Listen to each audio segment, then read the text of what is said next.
Welcome to LFR on LNK. I'm your host, Dale Johnson.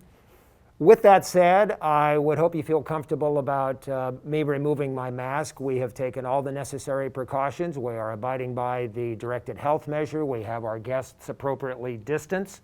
You will see that once we get going into this conversation. But if you don't mind, there we go.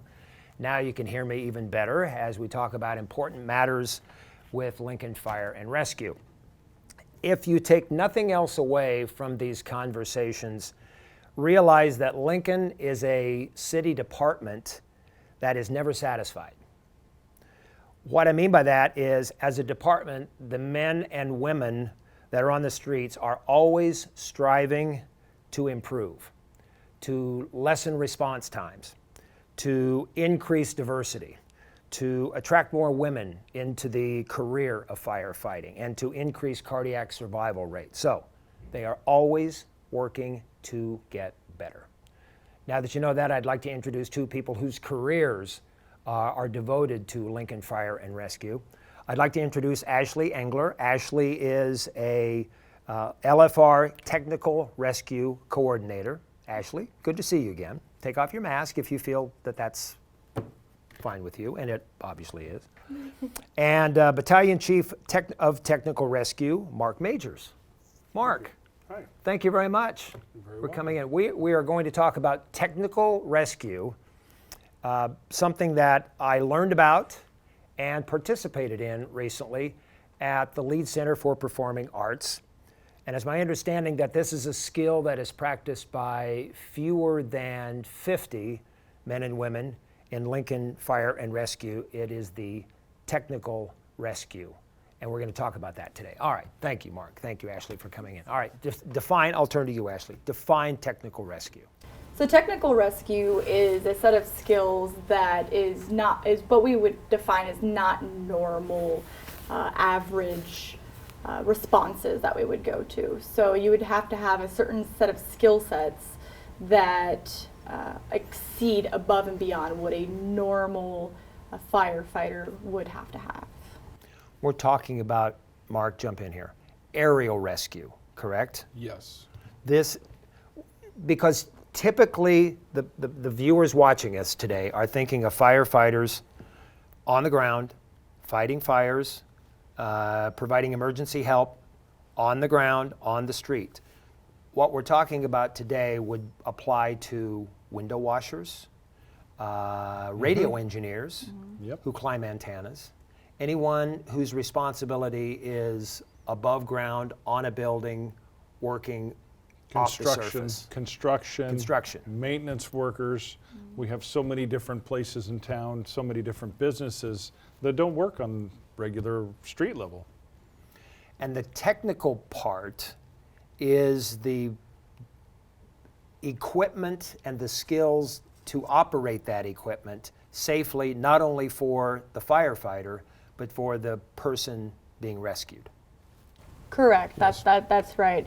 And it's also what you mentioned equipment, but it's also the training. The training is a huge part of it because it exceeds what's above what our normal firefighting training would be. Mark, I mentioned fewer than 50 people in Lincoln Fire and Rescue practice this skill set and hone it. Yes. These are men and women of truck companies, of which there are 4. Yes, correct? Yes. We have those individuals, and the truck companies are responsible.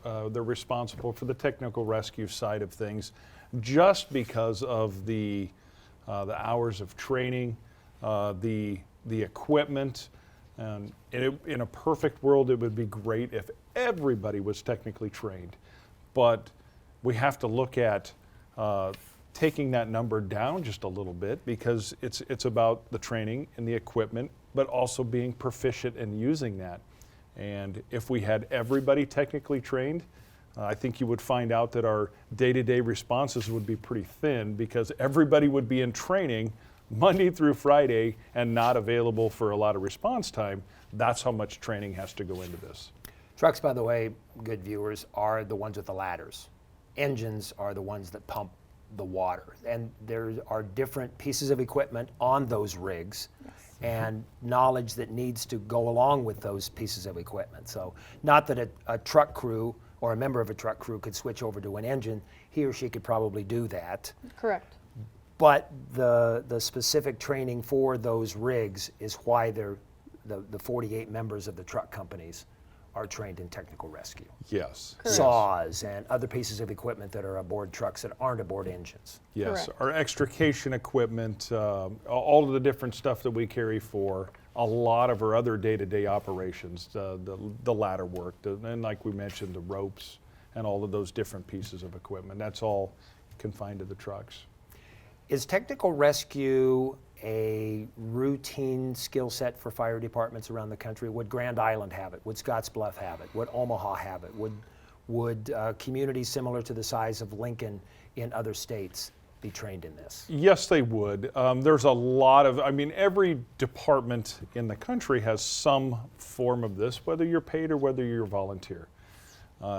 Some companies, or in some cities, they have actual designated companies. They have actual rescue rigs and rescue companies where those particularly trained individuals actually, that's their normal. It would be like having a separate company other than the truck companies be responsible for that. The difference is it just the amount of training that goes into it. A lot of people have a lot of the basics, and then you have all of the different aspects where we slowly add more educational hours to that, and obviously you become a little bit better at your skill set and a little bit better at those rescue scenarios. Now, there's not a lot of call for this, and that's why you need to train and be reminded of what you need to know. And a recent training took place inside the Lead Center for Performing Arts. And we want to give props to the Lead Center because their space, Stage Right, at the Lead Center provided you with ideal circumstances for you to be able to practice. So let's just give love right now to the Lead Center, not that we need to, because this community has wrapped its arms around the Lead Center for Performing Arts. But it came in very, very handy Yes. for your training. And describe, not only is it tall, for people who have never been backstage, it's a huge space, but it was perfect for what you needed to do. That's Yes. correct. It was about 85 feet up to what they call the grid. And it also had balconies and landings every about 25 feet. And so we were able to utilize those. And because they have workers there that wear fall protection, wear harnesses, which would cause, potentially if they fell, it would cause us to have to come to do a technical rescue. It also made an ideal place for us to train and work with the Lead Center as well. How long has LFR had this skill set, technical rescue? Well, we've had the technical rescue skill set in some fashion for, I don't know, as long as our department has been around. Just the formal part. It's just, we're just expanding. I think, as you said earlier, we're always looking for ways to improve.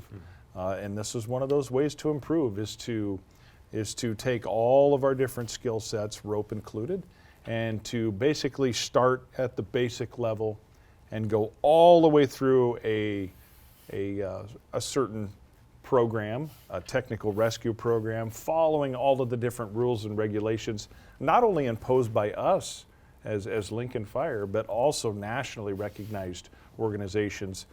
We follow NFPA, and we take those skill sets right out of those NFPA, and we just follow that. We make sure that we have those same skill sets and that we're proficient at those as well. Anybody can do something one time.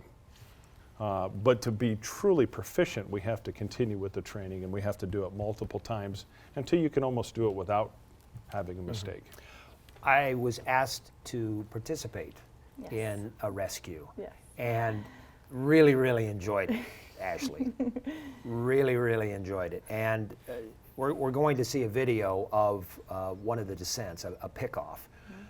But describe what all is going on here. We have ropes, we have carabiners, we have harnesses, and other things that I didn't observe. So before we start the video, set it up and talk about what's happening or what's going to happen. So the idea is that we placed you on what we call static lines, lines that a worker would be on, your window washer, or if they were at the lead center, like putting up lights. So they would have these lines to keep them from falling off of whatever they were on. That's the point of it.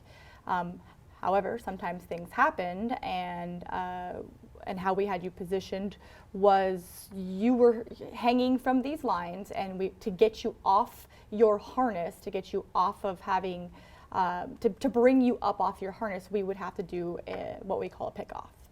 And what the purpose of that is when you're in a harness for a long period of time, not only is it uncomfortable, but you can develop a harness hang syndrome, where it can cut off your circulation in your legs, and eventually you could possibly die from that.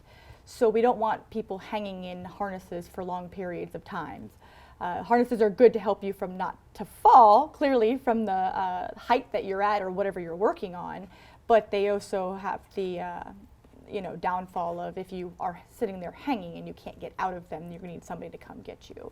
So that's what we had you do. We had you hang from there as you were a worker and you had fallen, and somebody had to come down, a rescuer had to come down and what we call pick you off. When the idea of the picking off is you will be transferred over to the rescuer's system. We call it a system. And how that's done is through pick-off straps. And what we'll do is we'll take the pick-off straps that the rescuer has, and they will attach it to you. We call that a main, a belay, twin tension system. Either way, we want 2 points of contact with you. So when we take you off your rope system, we're going to put you onto our rope system, which is controlled by the rescuers on the top, controlling the system for ascending or descending. And then we would either lower you or raise you depending on the distance to the ground. In this situation, it was about 25 feet or so, so we just lowered you to the ground at that point.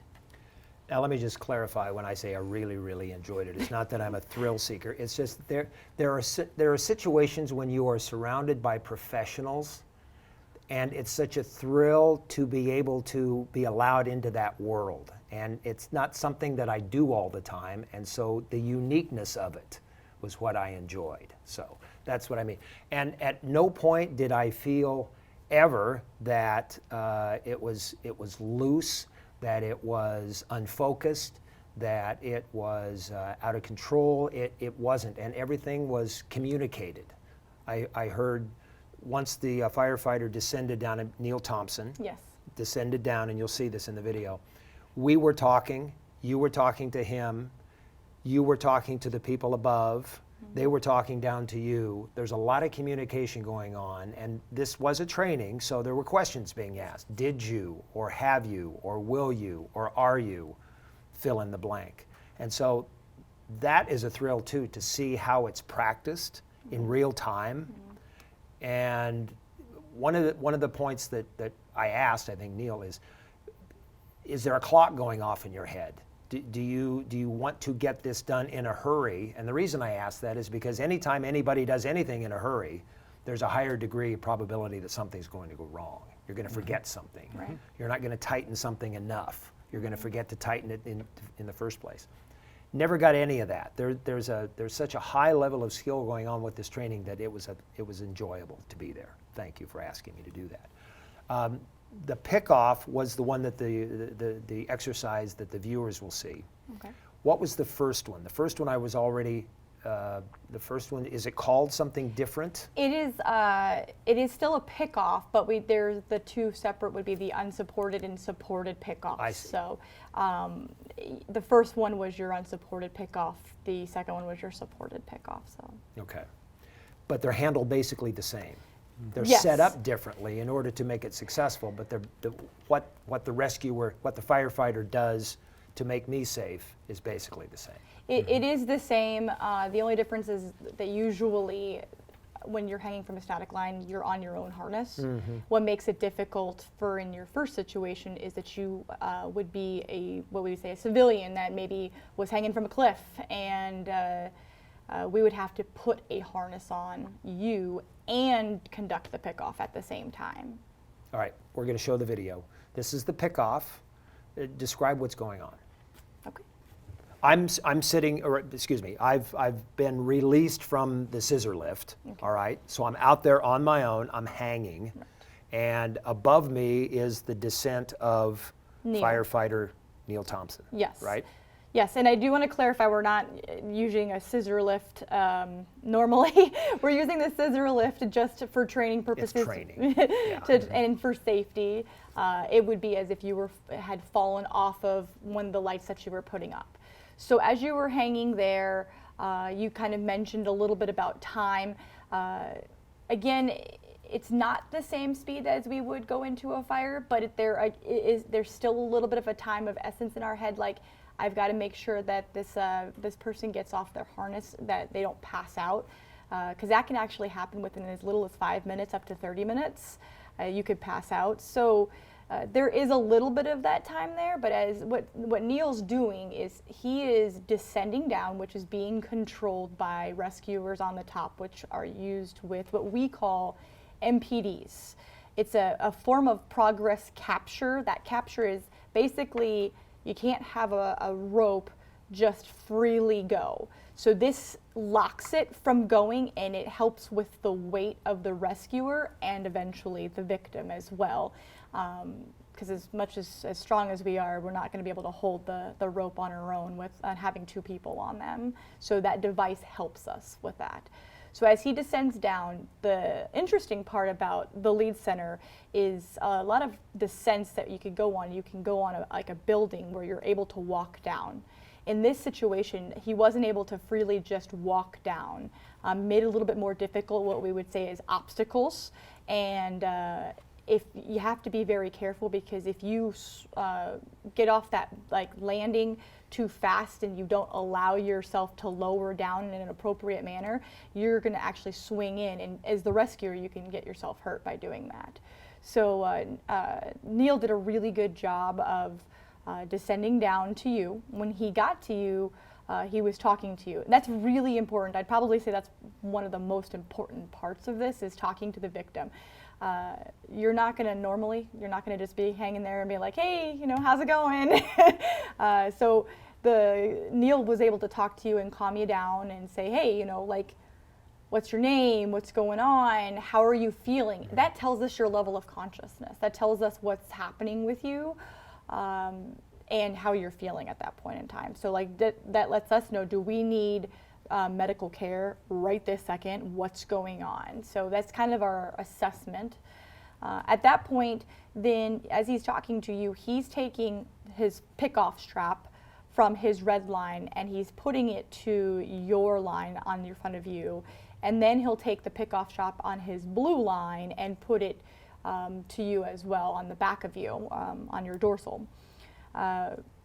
In this situation, what we would want to do is, technically we would tell the haul team to raise to get you off of your lines, because there's so much, what we'd say, tension, so much pull on your current lines, it would be hard for him to pull off, take you off those lines. So, but for safety purposes for you and everything, what we did is I just took the scissor lift and I just lifted you off slightly off those lines. From that point, then he still has to navigate the obstacle. So he has to still lower you down. We could raise you up, but in this situation, it was closer to lower you to the ground. And in a real situation, you have medical there, ready to go, like, hey, everything okay, check you out. And as you can see in the video, he had to negotiate what we said, that obstacle, and have his legs around you. And that's for your security. A lot of times, patients don't know where, or victims don't know where to put their hands at. They don't know, like what do I do? So a lot of times, just talking through that with the victim is really helpful. And then wrapping his legs around you was able to provide that ability to negotiate those obstacles until you got on the ground. The other part of that is that, and I should back up a little bit. say you were in a panic and say you wanted to, as he came down, jump on top of you to grab a hold of you because you were panicking, then because he has a hold of you with those pick-off straps, that's going to assist him to be able to bring you down, and that's why his legs were wrapped around you. Mark, how often do you train? Quite frequently.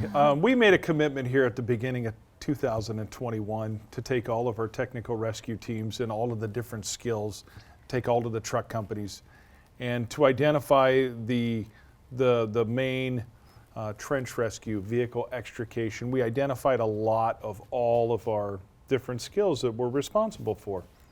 And we made a commitment that we were going to start over, and we're technically training all of the individuals, whether you've been one day on a truck company or whether you've been on a truck company for 20 years. And what that does, not only do we get to work together as a team, there's been different equipment changes. As she mentioned, you know, some of the technical rope equipment that we've had. We've picked a lot of that. You know, a lot of this stuff is fairly new, and it's responsible for us if we're going to ask for this equipment and we take care of and we buy this equipment, we have to be able to function with it at an extremely high level. So we have weekly training. We have designated days throughout, and for the whole year we've actually taken a lot of different, we broke it up into small sections. So for 1 month or a month and a half, we'd be doing one complete a skill set, confined space or vehicle extrication. So we're training quite regularly. I would say each truck company can see at least one day out of their work set, which is a 7-day work set. At least one day will be designated for instructor-led, and that's the important part, instructor-led company training. The rest of the time, we're counting on the officers and the firefighters to get out and really get after it and kind of hone their skills. We can teach you only so much in a classroom. We can teach you only so much at the lead center. The rest of it has to come in your day-to-day at the fire station. As I said to start this conversation, Lincoln Fire and Rescue is never satisfied. They're always wanting to reduce, as I mentioned, response time or increasing cardiac survival rates. And we talk about these types of skills every time you and I and we get together with Lincoln Fire and Rescue. So Ashley, thank you very much for joining and for helping me with my descent. And Mark, good to have you here. We'll have you back for other reasons. Okay? Yep, thank you. Glad And to we're be always here on LNK. It's LFR on LNK. I'm Dale Johnson. Thanks for watching.